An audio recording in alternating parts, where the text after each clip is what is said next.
नमस्कार, good morning. हमारी इस खास पेशकश में बहुत स्वागत है आपका। मैं हूं आपके साथ वर्षा शर्मा और मैं हूं आपके साथ प्रिया सिन्हा। आईपीएल के 30वें मैच में दिल्ली ने राजस्थान रॉयल्स को 13 रनों से शिकस्त दी है।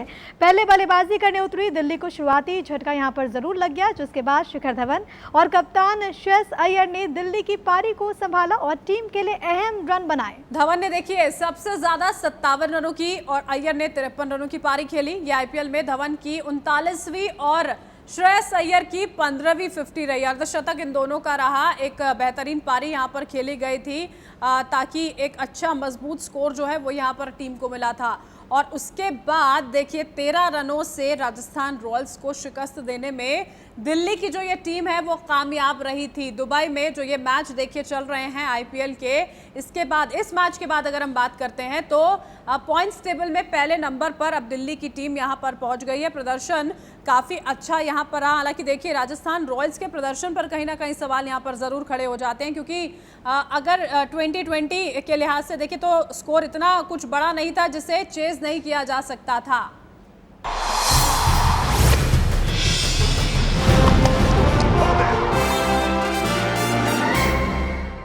तो शिखर धवन का जब कल बल्ला चला तो सब लोग देखते रहे, लेकिन ये टीम एफर्ट देखिए, यहाँ पर गेंदबाजों ने भी शानदार प्रदर्शन किया। तेज गेंदबाज एनरिच नॉर्जे और तुषार देशपांडे ने दो विकेट झटके। नॉर्थजे ने इस सीजन की सबसे तेज 156.2 किलोमीटर प्रति घंटा की रफ्तार से बॉल फेंकी और इस पर बटलर ने चौका भी लगाया। और इसके बाद नॉर्थजे ने सीजन की दूसरी सबसे तेज 155.1 किलोमीटर प्रति घंटे की रफ्तार से बॉल फेंककर बटलर को क्लीन बोल्ड किया। तो देखिए दो तस्वीरें हम यहाँ पर आपको दिखा रहे हैं। एनरिच नॉर्जे और तुषार देशपांडे की ये तस्वीरें हैं जिनका बेहतरीन प्रदर्शन यहाँ रहा था। देखिए दिल्ली की गेंदबाजी पर पहले से ही बहुत ज़्यादा भरोसा यहाँ पर था, स्पिनर्स पेसर्स पर, और उनकी तारीफ करते हुए लोग थक नहीं रहे थे। और इसी तरह का प्रदर्शन यहाँ पर दिल्ली की टीम ने जो है वो दिखाया भी। और हमारे साथ रितेंद्र सोढ़ी पूर्व क्रिकेटर और साथ ही साथ हमारे वरिष्ठ सहयोगी राजीव मिश्रा जुड़ चुके हैं। सीधा उन्हीं का हम यहाँ पर रुख कर लेते हैं। रितेंद्र, आपके पास पहले यहाँ पर आना चाहती हूँ। Good morning. जिस तरह से हम लोग कल बात कर रहे थे कि दिल्ली की टीम जो है पहले जिस तरह से प्रदर्शन यहाँ पर उसका देखने को मिला था, कम स्कोर देने के बाद भी यहाँ पर जीत गई थी और कल का मैच बेहद शानदार रहा।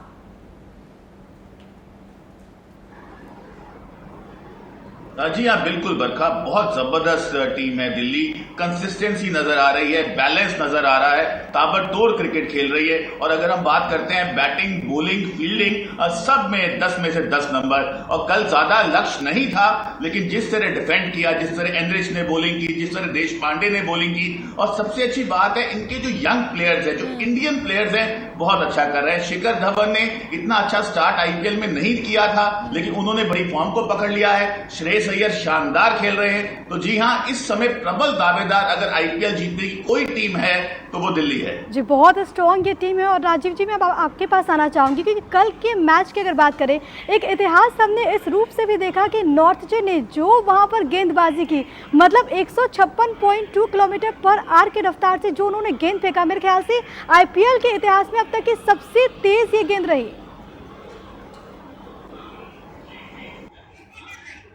जी बिल्कुल, अगर आप देखें तो शॉन टेट ऑस्ट्रेलिया के तेज गेंदबाज थे। उन्होंने साल 2011 में 157 किलोमीटर प्रति घंटे की रफ्तार से गेंद फेंकी थी, यानी कि लगभग अब देखिए 11 साल के बाद इतनी तेज गेंद फेंकी गई। 156 किलोमीटर पर आवर की रफ्तार से उन्होंने गेंद फेंकी। और सबसे इम्पोर्टेंट फैक्टर क्या है कि आपको अगर मार पड़ती है और आप कमबैक कैसे करते हैं, जो रफ्तार के साथ उन्होंने एक्यूरेसी दिखाई। बाद में जो बटलर ने उनको 2 स्वीप शॉट मारे थे पैडल स्वीप करके, और उसके बाद जिस तरह से उन्होंने उनको क्लीन बोल्ड किया, मेरे लिए मैच का टर्निंग पॉइंट वही था प्रिया, जहां से जो बटलर आउट हुए और वहां से मैच का नक्शा पूरी तरह से बदल गया।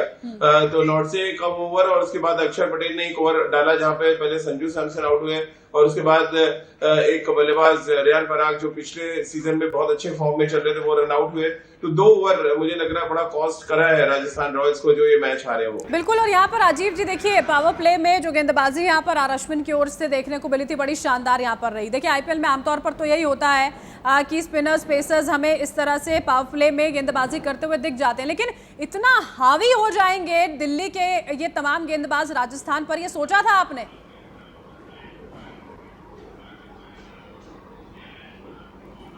की स्ट्रेंथ है, अगर आप देखें दिल्ली टीम की स्ट्रेंथ है इन दिनों, वो लगभग हर मैच में, हर मैदान पे, हर परिस्थिति में। कल भी आपसे बातचीत हो रही थी तो मैंने कहा था उनके पास वो असलहे हैं जहां पर वो परिस्थिति के हिसाब से अपनी ना सिर्फ प्लेइंग 11 बनाते हैं, अपनी रणनीति बनाते हैं, बल्कि उसको अमली जामा पहनाने का काम भी करते हैं। कागिसो रबाडा और नॉर्थ से रफ्तार के साथ अगर बल्लेबाजों को परेशान कर रहे हैं तो जैसा कि आपने कहा कि आर अश्विन की जो फिरकी है वो इस टूर्नामेंट में बहुत ही इंपॉर्टेंट रोल अदा कर रही है। और बड़ा ये भी समझना पड़ेगा बरखा यहाँ पे कि पिच बड़ी स्लो होती जा रही है। अब यहाँ पे रन बनाना आसान नहीं, क्योंकि बैक टू बैक मैचेस आप खेल रहे हैं, पिच को प्रिपेयर करने का टाइम नहीं मिल रहा है। 160 रन चेस करना, ऐसा लग रहा है 220 रन आप चेस कर रहे हैं। तो ये बात जो टीमें जल्दी समझ जाएंगी वो टीमें मुझे लग रहा है बहुत अच्छी तरीके से अपनी प्रिपरेशन करेंगी और आगे बढ़ेगी। और डेली उन टीमों में से एक है जो समझ चुकी है कि पिच अब स्लो हो रही है, परिस्थितियां थोड़ा तेज गेंदबाजों के अनुकूल हो रही है, मौसम थोड़ा ठंडा हो रहा है दुबई और यूएई में, और उसका पूरा फायदा उनके गेंदबाजों ने उठाया है। जी बिल्कुल, तो स्ट्रैटेजी को दिल्ली की जो टीम है वो बखूबी वहाँ पर समझ रही है और हमने देखा भी जिस तरीके से कल के मैच में तमाम प्लेयर्स ने परफॉर्म किया। लेकिन रतिंदर जी देखिए, दिल्ली के लिए अच्छी बात तो है लेकिन झटके भी लग रहे हैं। पहले ऋषभ पंत चोटिल हुए और अब क्योंकि कप्तान भी चोटिल हुए, क्या लगता है आने वाले दिनों में दिल्ली की मुश्किलें बढ़ सकती हैं?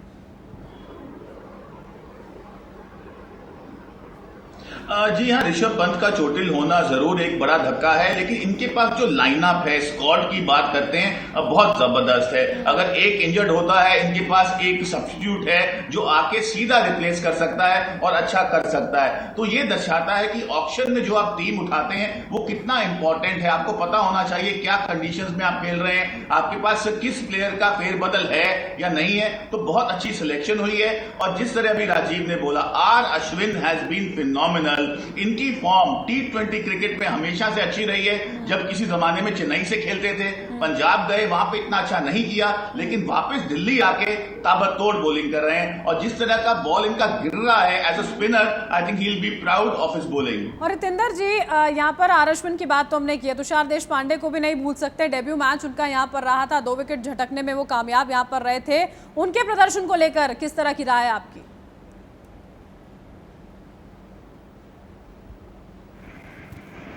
सवाल है एज ए डेब्यूटेंट, और अगर आप राजस्थान के खिलाफ खेल रहे हैं दुबई में, T20 क्रिकेट में आप बॉलर हैं, सफेद बॉल आपके हाथ में है, आप फील्ड रिस्ट्रिक्शंस में बॉलिंग कर रहे हैं, कतई आसान नहीं है। लेकिन देशपांडे ने दिखा दिया है कि वो तैयार हैं हायर क्लास क्रिकेट के लिए। अच्छी गति से बॉलिंग की, टप्पा सटीक था और कल बहुत इंपॉर्टेंट विकेट्स उन्होंने लिए हैं। और हो सकता है आने वाले समय में हम इनका नाम बहुत सुने। जी बिल्कुल। राजीव जी, यहाँ पर मेरा एक सवाल है, देखिए जब कल भी हम चर्चा कर रहे थे इस बारे में तो ये तो पता था कि दिल्ली की जो टीम है वो स्ट्रांग है और राजस्थान उनके सामने कहीं नहीं टिकता। लेकिन जिस तरीके से कल परफॉर्मेंस हुई, एक छोटी सी बात ये भी नजर आती है कि डेथ ओवर में दिल्ली को कहीं ना कहीं संघर्ष करना पड़ रहा है। देखिए राजस्थान रॉयल्स की टीम आपसे उतनी ज़्यादा मजबूत नहीं है, लेकिन जब मुंबई इंडियंस की बात आती है जो टीम आपसे स्ट्रॉन्गेस्ट है, क्या लगता है आपको कि डेथ ओवर में और भी ज़्यादा काम करने की ज़रूरत है दिल्ली कैपिटल्स को? देखिए गेंदबाजी में वो ठीक कर रहा है, लेकिन प्रिया बल्लेबाजी में बिल्कुल कंसर्न हो जाता है जब आपके पास नीचे अच्छे हिटर्स नहीं है। आपने मुंबई इंडियंस की जो बात की, मुंबई इंडियंस इसलिए जो स्लॉग ओवर्स है, डेथ ओवर्स में रन बनाते हैं क्योंकि उनके पास हार्दिक पांड्या, फिर पोलार्ड, फिर कुणाल पांड्या, ये कुछ ऐसे प्लेयर्स हैं जो बिग हिट्स लगाते हैं। दिल्ली टीम यहाँ पे थोड़ा सा लैग करती है। अगर आप नीचे देखें, ऋषभ पंत नहीं है अगर इनके पास, तो फिर इनके पास प्रॉब्लम है कि नीचे मैच को फिनिश कौन करेगा, मैच को आगे कौन लेके जाएगा। जिस तरह से शिखर और श्रेयस ने बल्लेबाजी की, एक बड़ी साझेदारी की, एक जरूरत थी कि कोई नीचे आके 3-4 ओवर्स में बड़े शॉट्स खेले, जो दिल्ली टीम के लिए नहीं हुआ। बट अगर आप कंडीशंस को देखें प्रिया, बहुत यहाँ पर बड़े शॉट्स अब आप खेल नहीं पाएंगे क्योंकि बॉल बैट पे आ नहीं रही है। तो आपको अपनी टेक्निक और अपनी थोड़ी सी रणनीति में चेंज करना पड़ेगा। बिल्कुल, और ये टेक्निक चेंज होगी, रणनीति चेंज होगी, उसी के बाद जिस फायदे की उम्मीद अब दिल्ली कर रही है टॉप पर पहुंचने के बाद, वो से यहाँ पर मिल पाएगा। बने रहेगा आप हमारे साथ रितेंद्र जी, राजीव जी। देखिए राजस्थान की बल्लेबाजी के दौरान 5वें ओवर की आखिरी गेंद पर बेन स्टोक्स के शॉट को रोकने के लिए श्रेयस अय्यर ने डाइव लगाई थी और टीम के लिए 3 रन बचाए, लेकिन इस दौरान उनका कंधा जरूर चोटिल हो गया है। तो आपको बताएं कि मैदान के वो बाहर चले गए इस दौरान और धवन ने कप्तानी की जिम्मेदारी इस दौरान निभाई। तो दिल्ली को एक झटका भी इस रूप में लगा क्योंकि एक तो ऋषभ पंत और उसके बाद कप्तान भी जख्मी हो गए और ऐसे में किस तरीके से आने वाले मैचेस में दिल्ली कैपिटल्स मैदान में उतरेगी, वो अपने आप में बेहद ज़्यादा मुश्किलों भरा हो जाता है। बरखा बिल्कुल, राजीव जी और रितेंद्र जी लगातार हमारे साथ बने हुए हैं। देखिए राजीव जी, यहाँ पर अब श्रेयस अय्यर चोटिल हो गए हैं। अश्विन को जब चोट लगी थी तो बेहतर है कि वो वापस आ गए हैं। इसके अलावा ऋषभ पंत की हम बात कर लें, साथ ही साथ अंकित मिश्रा हो, ईशांत शर्मा हो, वो तो आईपीएल से बाहर ही हो गए हैं चोट लगने के बाद। भले ही टॉप पर बरकरार है यहाँ पर दिल्ली की टीम अभी फिलहाल पॉइंट्स टेबल में, लेकिन अगर इसी तरह से लगातार खिलाड़ियों की हेल्थ एक बड़ी वजह बनी रही तो मुश्किलों में पड़ जाएगी आने वाले वक्त में।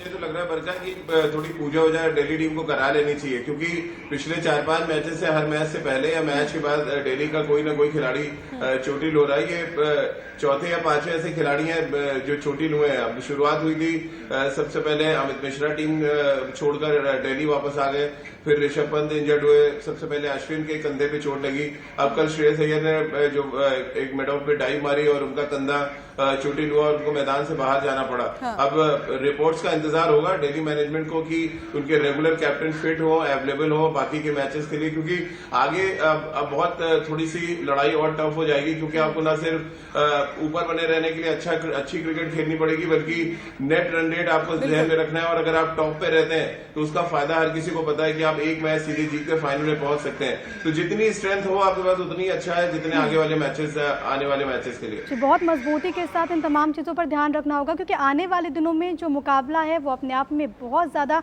टक्कर का होने वाला है। अगर रतिंदर जी मैं आपके पास आना चाहूँगी, क्योंकि जिस तरीके से हम जिक्र कर रहे हैं और इससे पहले आपने ये बात भी कही थी कि देखिए दिल्ली में जो एक बात बहुत अच्छी है कि एक अगर कोई प्लेयर है वो चोटिल होता है तो दूसरा प्लेयर रेडी रहता है, लेकिन क्या आने वाले दिनों में अगर मुकाबला और भी ज़्यादा बढ़ता है, स्ट्रॉन्गेस्ट टीम के साथ सामना करना होता है, तो इस चीज़ को भी नज़रअंदाज नहीं किया जा सकता कि प्लेयर जो हैं वो चोटिल हो रहे हैं।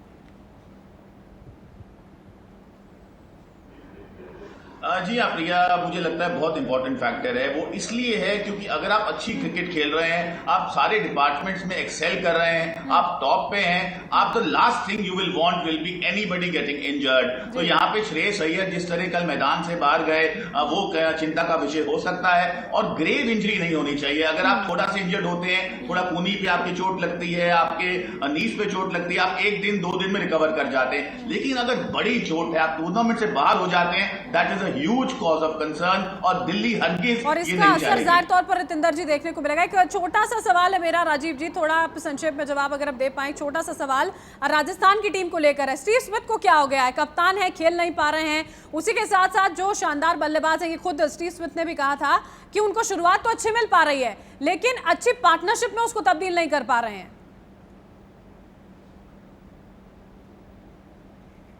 बिल्कुल, और बरखा इस चाय की तरह है। स्टीव स्मिथ का प्रदर्शन इस समय शुरुआती ओवर्स में बहुत गर्म थी और अच्छे लग रहे थे बैटिंग में, लेकिन जैसे जैसे चाय ठंडी होती गई उसका टेस्ट चला गया। तो स्टीव स्मिथ पहले 2 मैचेस में अगर आप देखें बहुत अच्छे फॉर्म में थे, रन भी बना रहे थे, लेकिन जैसे ही मैचेस लंबे हुए, यानी कि टूर्नामेंट लंबा होता चला गया, उनको फॉर्म डिप कर गया है। और कैप्टन को फॉर्म डिप करना मीन्स जो टीम है उसका मोरल डिप हो जाना। आप देखें संजू सैमसन से भी रन नहीं बन रहे हैं, और ये कुछ ऐसे फैक्टर हैं जिसमें बहुत काम करने की जरूरत है राजस्थान रॉयल्स को। बहरहाल उनकी उम्मीदें तो बिल्कुल टूट चुकी हैं बरखा। जी बिल्कुल, तो राजस्थान रॉयल्स के लिए दिल्ली अभी दूर है, क्योंकि बहुत ज़्यादा मेहनत करने की ज़रूरत है, बहुत ज़्यादा स्ट्रैटेजी में परिवर्तन लाने की ज़रूरत है। आप दोनों हमारे साथ बने रहिए।